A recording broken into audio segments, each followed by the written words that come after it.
Most of the way that Dogwood got started was in my job as an animal control officer. I was seeing so much need that wasn't directly addressed by my job or by the shelter.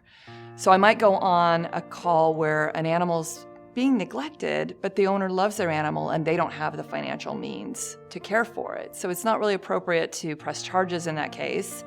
And yet the shelter doesn't always have ways to help people like that.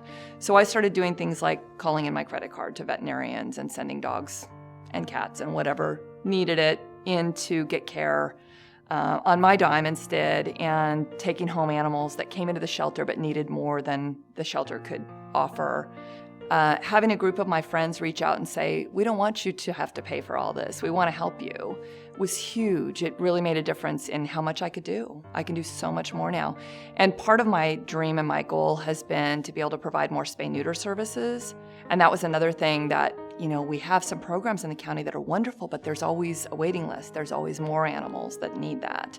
So many great people coming on board, so many people. I mean, really, it's a group effort. I'm kind of, out in the front, more visible, but really there's so much behind the scenes that I couldn't do without all the help that I'm getting and all the support and all the great people in the community that want to make a difference. And anytime that we're able to help a person with their animal, we're helping more than just the animal, we're helping the person too. I had a situation where I met a woman. I was in a vet clinic picking up a stray, and as I got out of my vehicle, a woman flagged me down from her car, and she was crying, and there was several people in the car. Her elderly dog was dying, and she didn't know what was wrong with it, and she'd been turned away from multiple vets.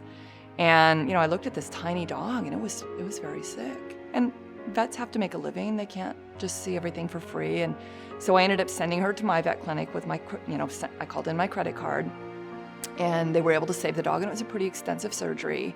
And people chipped in. I ended up not having to, really cover much of it at all. And that dog was a 10-year-old child's pet, and it was almost Christmas time. And I was able to, they didn't even have a car, somebody else had driven them, a neighbor. And I was able to cover all the veterinary expenses. The dog's life was saved, and thanks to many people in the community that donated. And then I was able to drive that dog home and put it in this child's arms right before Christmas. And I got the sweetest letter from this little girl.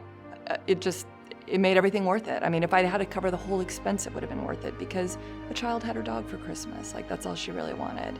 So it's things like that that really keep me going, because there's so much hard stuff. I mean, there's so much heartbreaking, terrible stuff that I can't always fix. I can't always make it better.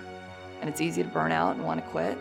And I just have to keep trying, because there's more animals that need it, and there's more people that would benefit from the help. So.